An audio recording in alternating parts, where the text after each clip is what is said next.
Imagínate que hoy mismo recibes una noticia. La noticia es que tú puedes escoger el carro de tus sueños, porque viene de presente, viene de regalo para ti, es totalmente gratis. ¿Qué carro tú elegirías? Por supuesto, el más caro, el más lindo, aquel que jamás imaginaste tenerlo con el sueldo que tú ganas, ¿verdad? Ahora, vamos a imaginar que recibes de regalo ese carro o ese automóvil. Entonces la pregunta es, ¿qué combustible tú colocarías en ese automóvil? ¿Sería el más bajo? ¿Sería el más barato? ¿Tú no le cambiarías allí de aceite cada cierto tiempo?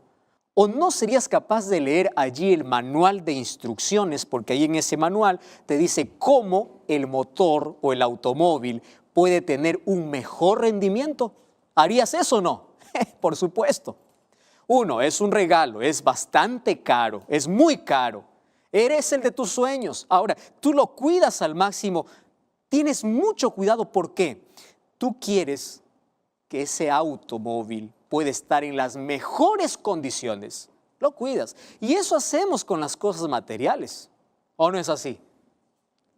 A veces nosotros cuidamos más de un automóvil o de una cosa, algún objeto que se va a terminar, mucho más que de nuestro cuerpo. Y sabes que nuestro cuerpo, el cuerpo que tú y yo tenemos, es más hermoso, más complejo y mucho más caro que cualquier automóvil, que cualquier objeto que en la vida tú puedes tener.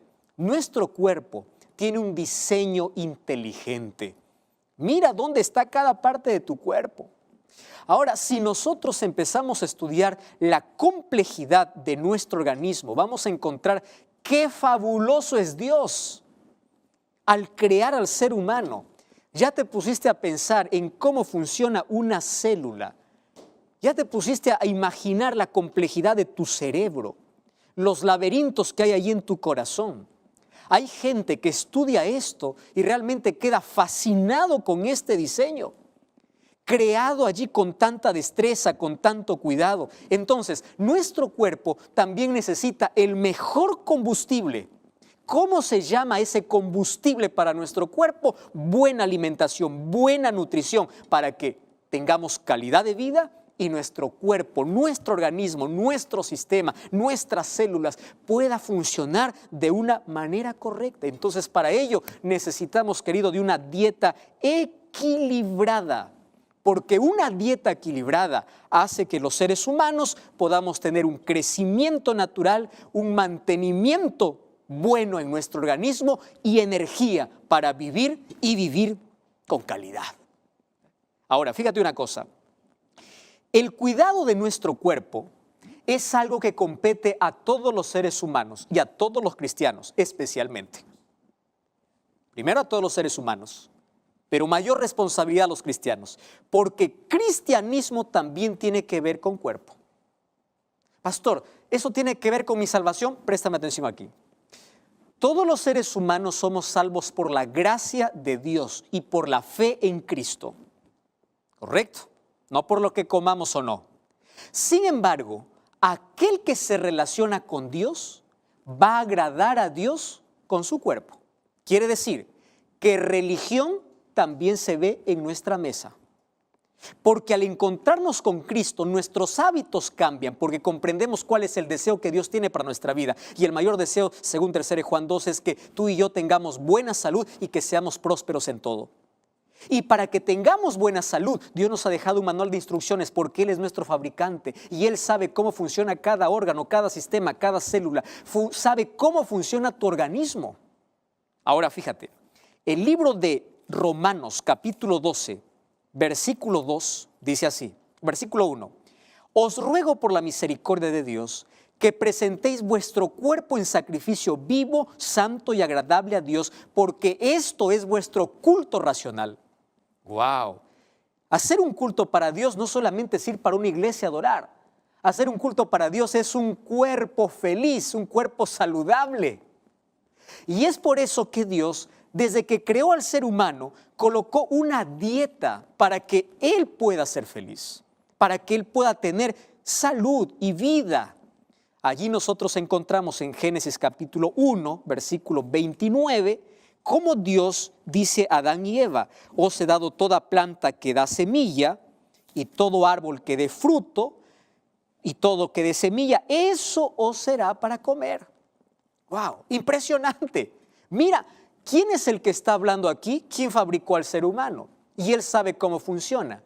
Así como los objetos vienen con un manual de fabricante, tú y yo somos hechos por Dios y Él sabe cómo funcionamos. Y es por eso que a través de las verduras, frutas, cereales, Él colocó todo lo que nuestro organismo necesita. Por ejemplo, nuestro organismo necesita carbohidratos, es el combustible premium.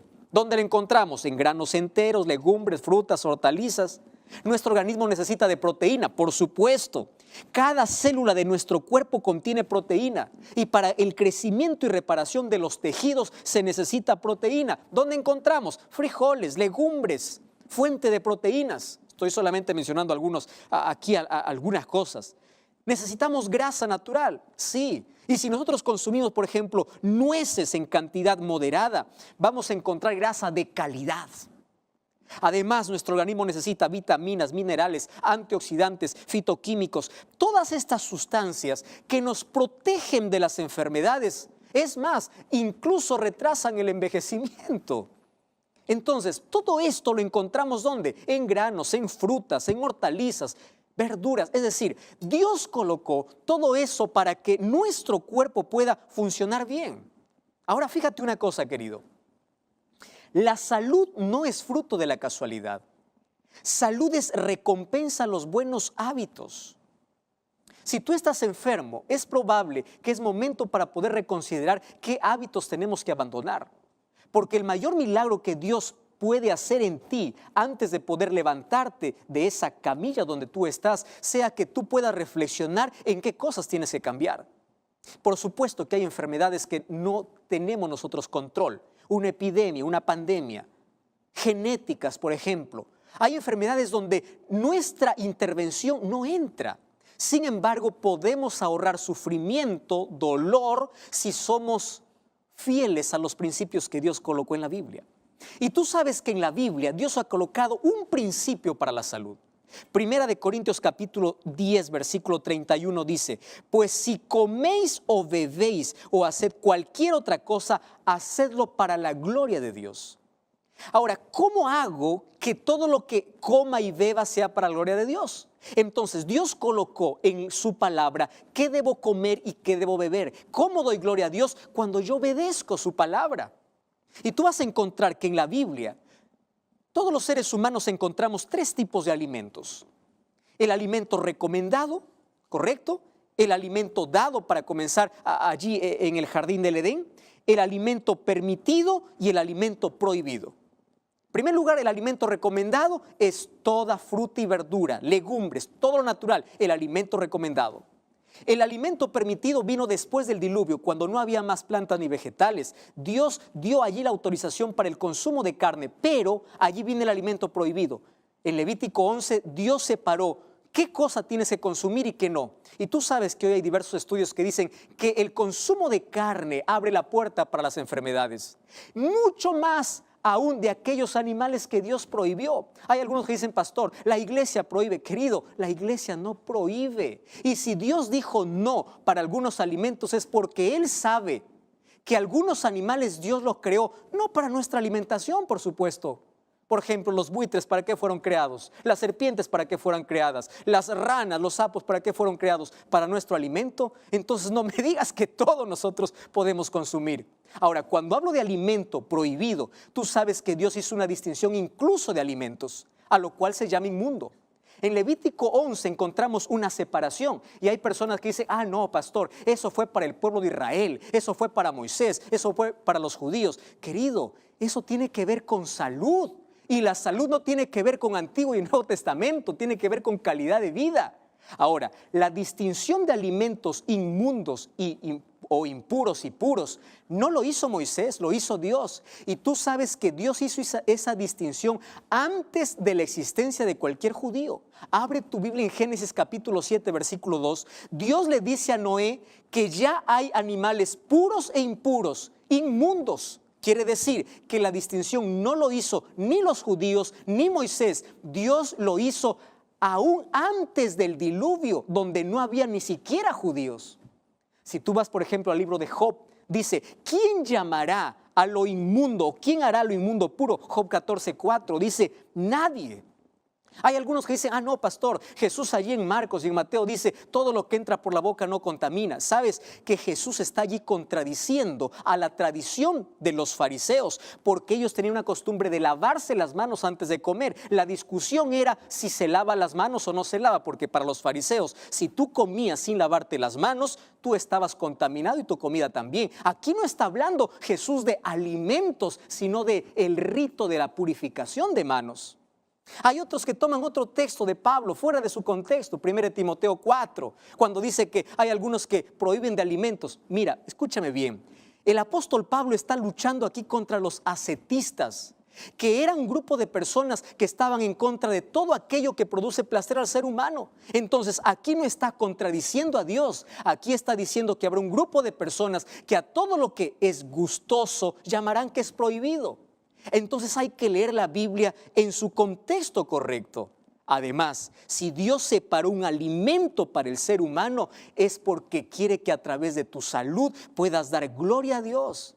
Cuando nosotros tenemos bienestar, glorificamos a Dios. ¿Y sabes por qué? Porque el alimento, aquello que consumimos, afecta nuestro cuerpo. Y lo que afecta a nuestro cuerpo, afecta a nuestro espíritu. Por eso tienes que evitar bebidas gaseosas, azúcares, todo aquello que hace daño. ¿Por qué? Porque eso nubla tu mente, entorpece tu mente y Dios no puede comunicarse con el ser humano. Tú no puedes servir mejor. Yo conozco tantas personas que dicen, pastor, yo ni siquiera consigo leer la Biblia, yo me duermo, yo no puedo orar, tengo mucha distracción. Le digo, cambia tus hábitos. ¿Cuántas horas estás durmiendo? ¿Cuánta agua estás consumiendo? ¿Cuánto ejercicio estás haciendo? ¿Qué cosa estás comiendo? Porque cuando cambias tus hábitos, tienes una mente más limpia, una mente más dispuesta para poder escuchar y aceptar lo que Dios tiene para ti. Ahora fíjate, nosotros no solamente necesitamos agregar años a nuestra vida. ¿De qué sirve que podamos vivir mucho, pero cuando no tenemos calidad de vida? Nosotros necesitamos tener una vida plena, una vida completa. Y es por eso que Jesús dice en Mateo 4, no solo de pan vive el hombre, sino también de todo aquello que sale de la boca de Dios, la palabra de Dios. Y cuando voy al libro de Jeremías, el capítulo 16, versículo 15, o el capítulo 15, versículo 16, dice, tus palabras fueron halladas para mí, yo las comí. Tu palabra me fue por gozo y por alegría en mi corazón, porque tu nombre se invocó sobre mí, oh Jehová de los ejércitos.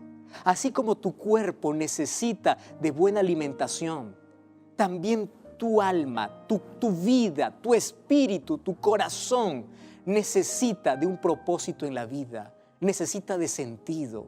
Y para ello tú tienes que alimentar también tu mente con la palabra de Dios.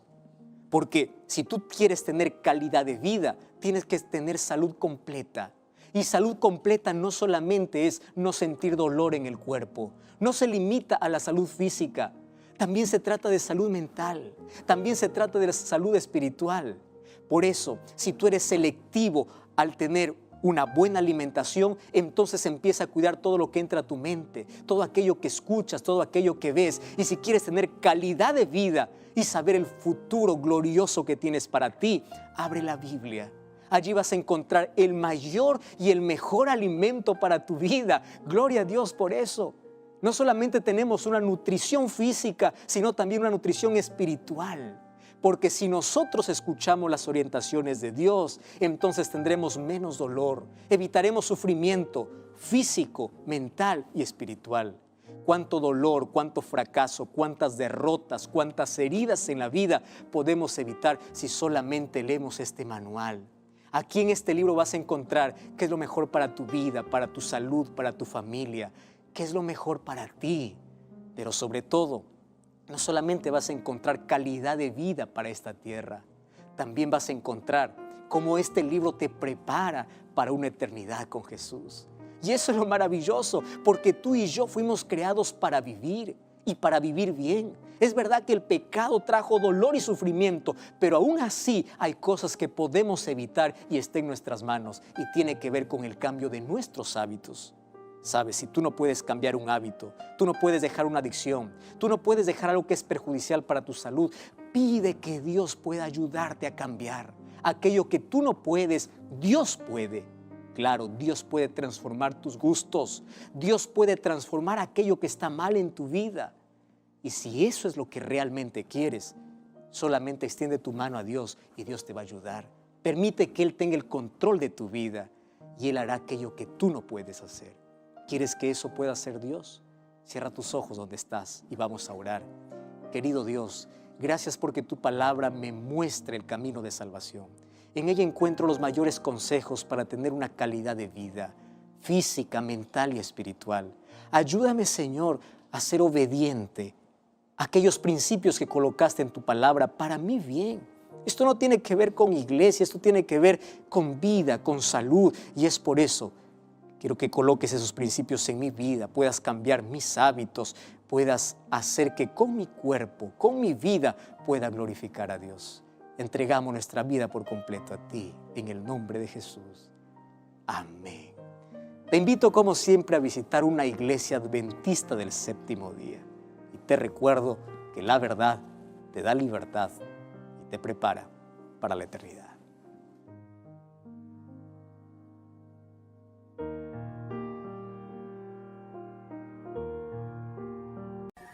Que para que usted llegue a la conclusión de que una experiencia, un episodio de su vida o una historia es buena o mala, usted primero tiene que conocer, a ver, dígame aquí, la historia completa.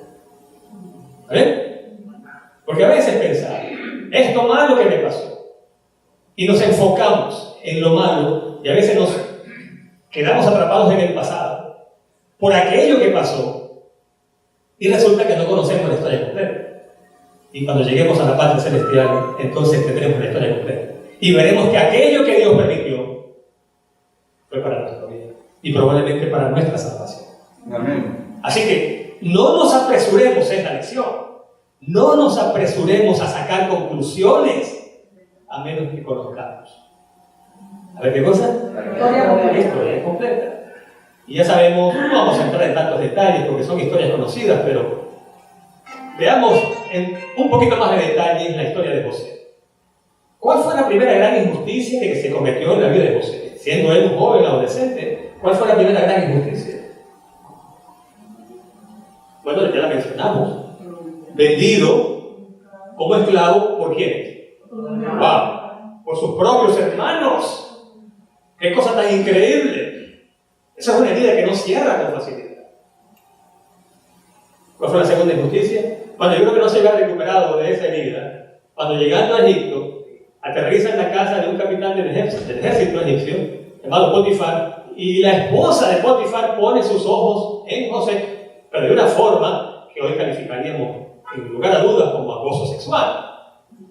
Y entonces el pobrecito, que le estuvo sacando el cuerpo a esta señora, al final, ¿a dónde aterrizó? En la cárcel, sin tener nada que ver con lo que ella calificó como un abuso. El punto es que se cometen dos grandes injusticias con José. Y si uno lee la historia hasta allí, ¿cuál es la conclusión? Si uno lee la historia hasta allí, digamos, usted dice, no, esto es muy triste, y usted para de leer allí y dice, no voy a leer más. Usted se pierde el final. Y resulta que el final de la historia es feliz. ¿Y por qué? Bueno, no he leído una afirmación más acertada que esta. La leí una matutina de hace muchos años, Elena G. White, donde ella dice que Dios necesitaba un misionero en Egipto. Y cuando estos hermanos de José lo venden como esclavo, están haciendo la obra de Dios. Sin saberlo, por supuesto, pero sin saberlo. Ellos sirvieron de instrumentos en las manos de Dios, porque Dios, repito, ¿qué era lo que necesitaba en Egipto? Necesitaba un representante suyo. Y ellos se encargaron de hacer el trabajo. Y a ver, una vez que está en Egipto, qué cosa grande y qué cosa histórica hizo José como instrumento de Dios. A ver qué recuerda. Bueno, una cadena de eventos que lo lleva a interpretar un sueño del faraón, en el cual él, por la gracia de Dios, interpreta que vienen 7 años de hambre, 7 años de prosperidad. Entonces, después de interpretar el sueño, esa historia es conocida, así que no va a dar muchos detalles, él termina siendo el primer ministro de Egipto. Y para acortar la historia, de no haber sido así, a ver, ¿cuál habría sido el final de la familia de José? ¿Cuál habría sido el final? Se habían muerto de hambre. El país entero. Es que desde otros lugares venían a Egipto a comprar grano. Y lo que entra como una familia en Egipto sale, ¿cuántos eran? ¿Cuántos salieron? Centenares de miles. Así que, gracias a lo que parecía algo muy malo, Dios salvó un pueblo, su pueblo. Y la historia tuvo un final, pero muy feliz. Amén. Un autor que mencioné hace tiempo acá, que se llama William Stout, lo explica de una forma genial. Y escuche usted estas palabras. Y después con tiempo en casa las va a digerir, porque no es fácil entender esto que voy a decir. Bueno, lo que dijo William Stout, un doctor. Por lo general, Dios no elimina las maldiciones de esta vida. En cambio, las redime. ¿Qué hace Dios con las cosas malas de esta vida? Él podría eliminarlas. Solo con desearlo. La Biblia lo presenta a Él como el Dios que dice y es hecho, que manda y existe. Tiene ese poder. Pero Dios generalmente no elimina la maldición. Hace algo sobrenatural. La redime. Y de lo malo, de alguna manera que solo Él puede, saca algo bueno. Bueno, lo estamos contando en la historia de José. Pero vean en la Biblia la cantidad de historias que hay. Y de hecho, hay una historia, la historia de la redención se le llama, que empezó muy bien. ¿Sí o no? Empezó muy bien, pero entró el pecado y la gente se pregunta, pero ¿no pudo Dios haber eliminado el pecado desde el principio? Porque comenzó curiosamente en el cielo con un ser, el mayor de los ángeles, Lucifer, el lucero de la mañana. ¿Por qué no lo eliminó de inmediato? Bueno, esa maldición se traslada a la tierra y ya conocemos toda la historia de lo que estamos sufriendo. Miles y miles de años de sufrimiento. Y la gente dice, ¿de qué nos ha servido todo esto? Bueno, eso es lo que dije al principio. No nos apresuremos a sacar conclusiones a menos que conozcamos el final de la historia. Y resulta que después de la entrada del pecado, digamos que esa es la fase. Bueno, primera fase de la historia de este mundo. Vamos a, esto pensaba decirlo al final, pero en este momento acá. 3 etapas, grandes etapas en la historia de este mundo. La primera, la creación. Todo era bueno en gran manera. Todo era bueno en gran manera. Esa es la primera fase. Entra la segunda fase, que es cuando el pecado hace el acto de aparición. Y entonces todo lo que era bueno en gran manera se estropea. Entra la muerte, el dolor y todo lo que conocemos, el odio, el rencor, la envidia. Y para ustedes contar. Bueno, el coronavirus, etcétera, etcétera. Si nos quedáramos aquí, diríamos, bueno, ¿para qué creó Dios esto si al final iba a terminar así? Tenemos que conocer el final de la historia para poder juzgar si la experiencia ha sido tan mala o al final será para bien. Y la tercera etapa es la etapa de la restauración, cuando Dios nos devolverá todo lo que hemos perdido por causa del pecado. De esas 3 etapas, ¿en cuál estamos? Estamos en la segunda. Como cuando usted entra a un centro comercial y aparece a la entrada una X que dice, usted está aquí, estamos aquí, en la segunda etapa. Pero no nos apresuremos a sacar conclusiones. ¿Por qué sufre la gente? Bueno, ¿por qué? ¿Y por qué me pasa esto a mí? Un momentito. No tenemos la historia. Pero eran 3 ejemplos, y el segundo ya lo mencioné, ahora el tercero. Historia completa en el caso de los 2 discípulos que van camino a Emaús. ¿Cómo termina esa historia? Bueno, ellos van de camino de Emaús, a unos 11 kilómetros de Jerusalén, y van tristes. Y de repente aparece un extraño en el camino, que resultó ser quién era. Nada menos que el crucificado el día viernes, el sexto día de la semana, ha resucitado, pero ellos no lo saben. Y hablando con Jesús resucitado, dicen, teníamos la esperanza, ¿de qué cosa? De que Él fuera quien redimiese a Israel. Bueno, y lo que comenzó muy mal, ¿cómo terminó? Termina muy bien, porque Él les relata y les repasa las profecías que indicaban que el Mesías debía morir.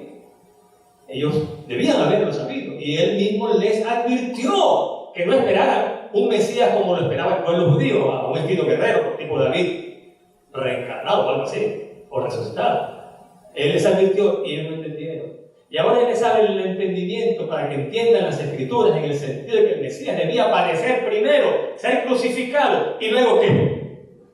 Resucitar. Y ahora está allí delante de ellos, al lado de ellos. Y cuando llegan entonces a Emaús, a la casa de uno de ellos, dos, ocurre algo tan, a mí sí me gusta esta parte. Y cada vez que leo el relato, aunque lo he leído tantas veces, me gusta porque dice el relato que el Señor resucitado simula como que Él va a salir del agua. Como que Jesús no entre en tu casa a menos que tú lo invites. Es como Él quiere entrar en tu hogar, en tu corazón. Pero si tú no haces nada al respecto, Él con mucho dolor va a seguir entrando, aunque Él quiera entrar. Y aquí que, no sé de cuál de los dos fue la idea, pero ellos le dicen, quédate con nosotros, ya el día ha caído, ven, quédate con nosotros.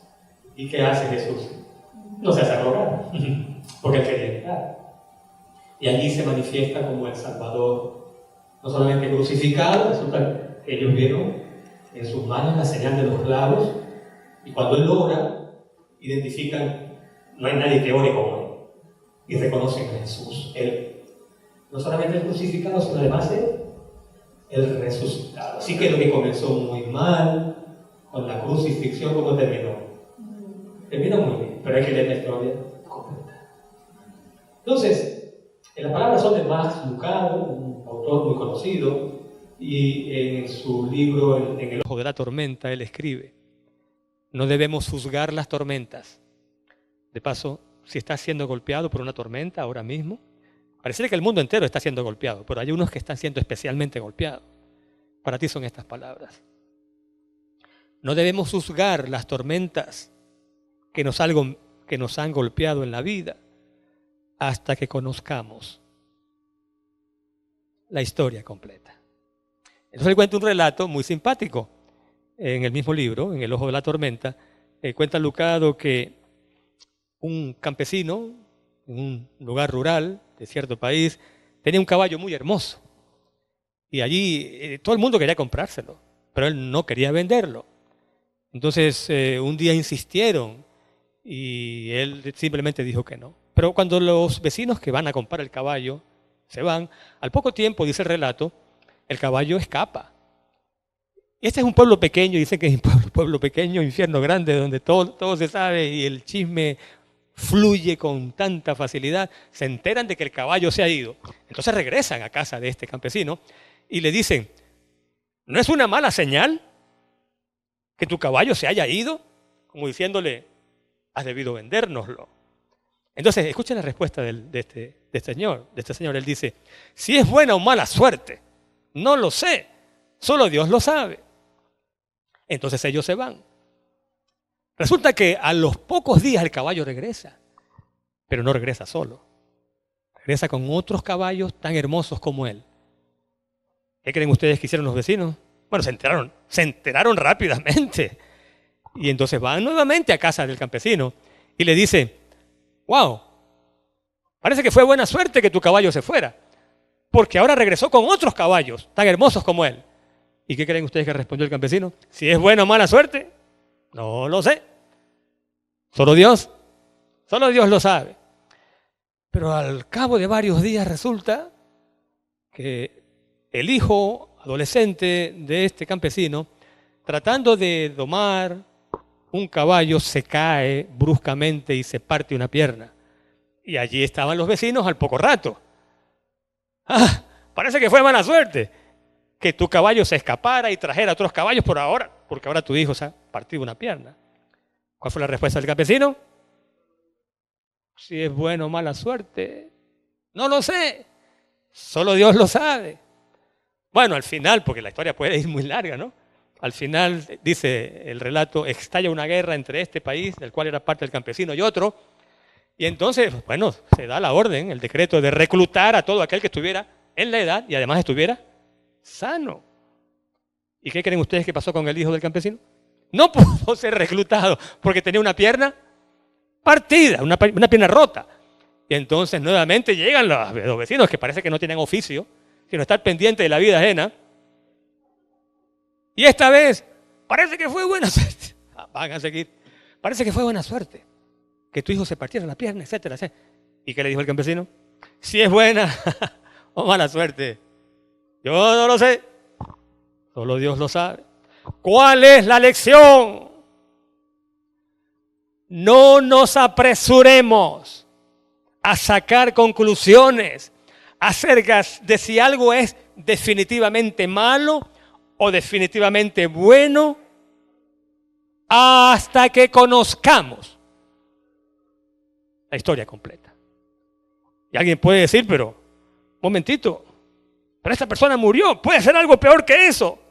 Bueno, puede ser que esa persona la encontremos en el cielo y que la muerte de esa persona haya sido el punto de partida para que los familiares buscaran a Dios y ahora se encuentran en la patria celestial todos los familiares. Porque de alguna manera ese hecho que fue muy malo disparó una reacción en cadena que hizo despertar a la gente a la realidad de que no podemos vivir cada día como que si nada estuviera pasando. Como si no hubiera realidades eternas. Como que si las cosas malas pasan y no despertamos al hecho de que este mundo está prácticamente en colapso perpetuo y que va a llegar un día en que no va a aguantar más, pero Dios no va a permitir que destruyamos su creación, porque dice la escritura que leímos que Él un día no muy lejano va a hacer nuevas todas las cosas. En otras palabras, en la fase de restauración, Él va a hacer que todo era tan bueno como era al principio.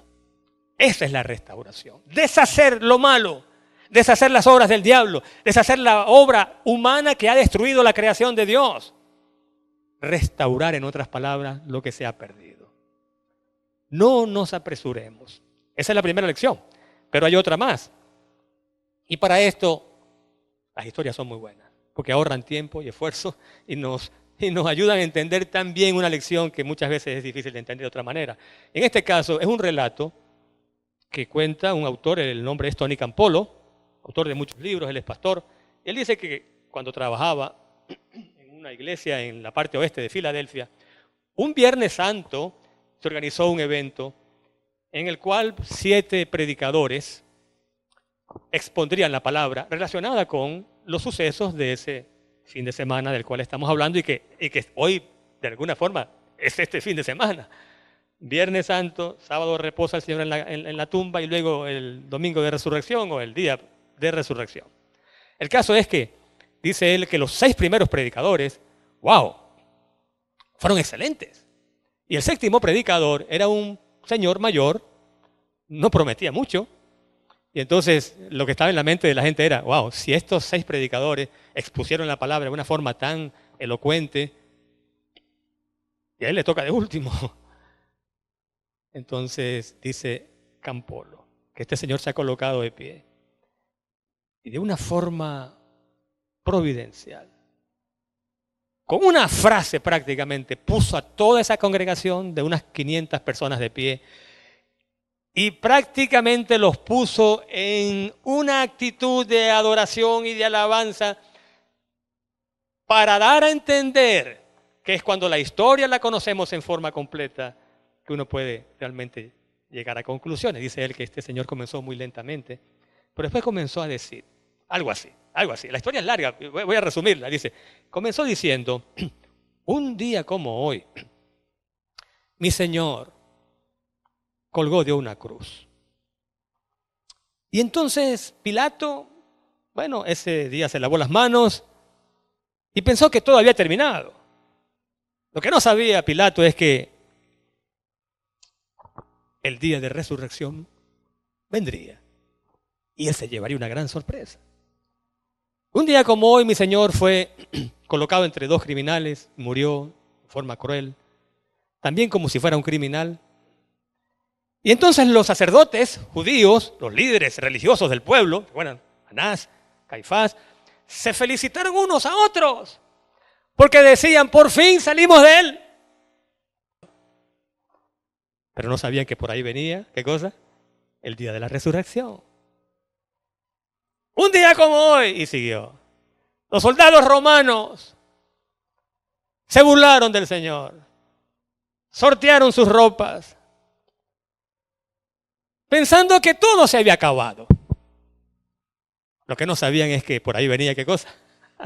Por ahí venía el día de la resurrección y así siguió. Y esa gente, ¿sabes que en la congregación, por lo menos en Estados Unidos aquí, y también en el Caribe, ¿cómo no? Las congregaciones de afroamericanos, cuando se ponen de pie y empiezan a aplaudir y le dicen al predicador, sigue, preach on, ellos como que se llenan de entusiasmo y en un ambiente como electrificante invadió esa iglesia y preach on, y el hombre seguía. Y un día como hoy, bien, pero no sabían lo que ocurrió el domingo en la mañana, el primer día de la semana. ¿Y alguien recuerda qué ocurrió? ¿Alguien recuerda? Vamos a la palabra de Dios, porque hay muchas versiones, pero aquí en Mateo 28. De paso, hay un libro que recomiendo, cuya lectura recomiendo, el deseo de toda la gente. Hay un capítulo ahí que se titula La Resurrección. ¡Wow! Allí dice que no solamente había soldados vigilando el sepulcro donde yacía el cuerpo muerto de nuestro Señor, dice que había una hueste de ángeles malignos para asegurarse de que Él no resucitaría. Capítulo 81. Una hueste de ángeles malignos. Pero dice allí que además había una hueste de ángeles poderosos.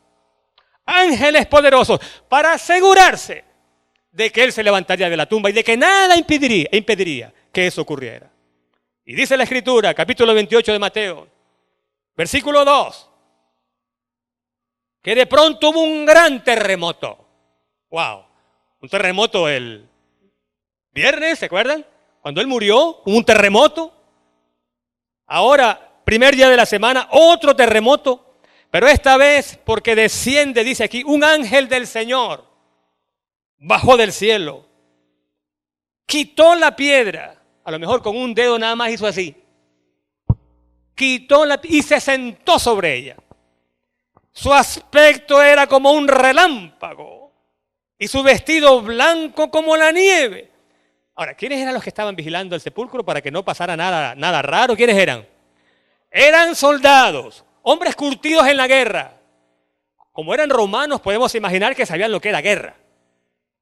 Hombres que me imagino que no temblaban por cualquier cosa. Pero ven aquí que estos hombres acostumbrados a la lucha, a las experiencias difíciles de la vida, dice, de miedo de él, de ese ángel. ¿Qué pasó con los guardas? ¿Está leyendo en su Biblia? Temblaron y quedaron como muertos. Pero el ángel dijo a las mujeres, no teman ustedes, yo sé que buscan a Jesús, que fue crucificado, pero no está aquí, porque tal como lo había dicho, ha resucitado. Esta es la historia completa. Si tú llegas hasta el Viernes Santo, no has leído la historia completa, entonces puedes llegar a conclusiones falsas, erróneas e incompletas. Una conclusión es, ¿y para qué toda esta pérdida? ¿Por qué todo esto? Un hombre noble, bueno, puro, que muera de esa manera. Esa es la conclusión parcial si no conoces la historia completa. Pero la historia completa dice que tal como fue predicho, Él resucitó demostrando así que no hay nada tan difícil que Dios no pueda hacer. Que si hemos de ir al descanso antes de que Él venga, tú y yo también seremos resucitados por el mismo poder que lo resucitó a Él. Esa es la historia completa. Y tenemos que conocerla para no llegar a falsas conclusiones. La historia completa dice, y ya voy terminando, en primer lugar, que el peor día de la historia, ese viernes, resultó ser el mejor día de la historia. Porque el Hijo de Dios, es verdad, murió y sufrió, pero esa muerte es hoy la única esperanza que tenemos de salvación y de vida eterna. Entonces, por muy malo que eso haya sido, al final terminó siendo bueno. ¿Y saben por qué? Terminó siendo bueno porque, tal como la Escritura lo dice, cuando el pecado abundó, sobreabundó la gracia. Así que si el pecado es malo, la gracia de Dios es infinitamente mucho mejor, no doblemente mejor. La gran noticia es que a este mundo malo vino el Hijo de Dios. Y si el pecado no hubiera entrado nunca, quizás Él nunca se habría hecho hombre. Esto es una cosa profunda. Yo mismo no lo entiendo. Pero la razón por la cual Jesús viene como un bebé, crece y finalmente muere como murió sin haber hecho nada malo, ser culpable de lo que se le acusó. Si el pecado no hubiese entrado, nunca habríamos sabido cuán grande es el amor de Dios. Nunca lo habríamos sabido. Pero hay algo más todavía, y esto también es profundo. En este mismo libro dice, yo tengo aquí la fotocopia, escucha esta declaración, y es la página 16. Allí. Era el propósito de Satanás conseguir una eterna separación entre Dios y el hombre. ¿Qué era lo que Satanás quería que ocurriera? Separación eterna entre Dios y el hombre. Pero, óigame, qué cosa tan grande esto que viene. Pero en Cristo llegamos a estar más íntimamente unidos a Dios que si nunca hubiéramos pecado. Esto es profundo. No lo puedo entender, pero sí puedo entender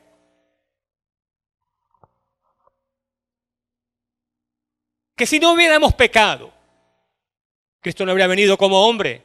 Y lo que sigue lo voy a leer porque es continuación. Al tomar nuestra naturaleza, el Salvador se vinculó con la humanidad por un vínculo que nunca se ha de romper.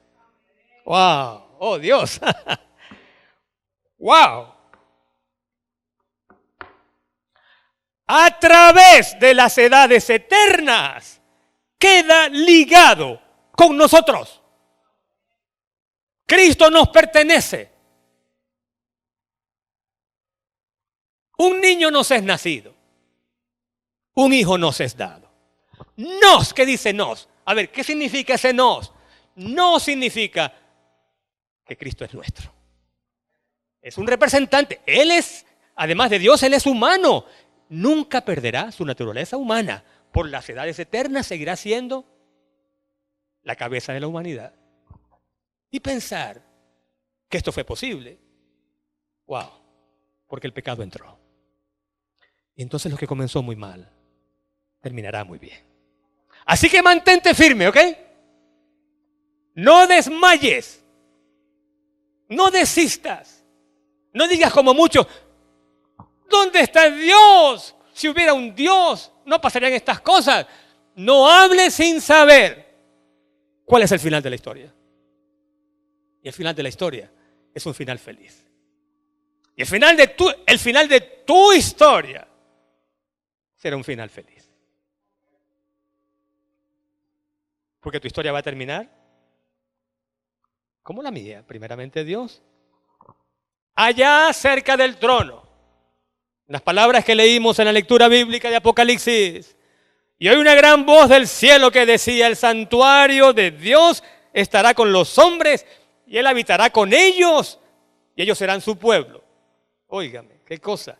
Y Dios mismo estará con ellos y será su Dios. Oh, qué cosa tan buena esta que sigue. Y Dios enjugará toda lágrima de los ojos de ellos. Y no habrá ¿qué cosa? No habrá más muerte, ni llanto, ni clamor, ni dolor, porque las primeras cosas pasaron. Y entonces el que estaba sentado en el trono dijo, yo hago nuevas. Ahí está. ¿Cuántas cosas? Todas las cosas. Y agregó, escribe porque mis palabras son ciertas, fieles y verdaderas.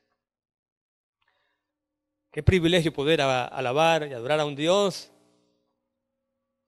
que puede transformar la maldición en bendición y que va a convertir la tristeza en gozo. Porque un poquito más y el que ha de venir vendrá. No desmayemos. Mantengamos firme nuestra vocación y el que ha de venir vendrá. Alabado sea su nombre hoy y por los siglos de los siglos. Amén.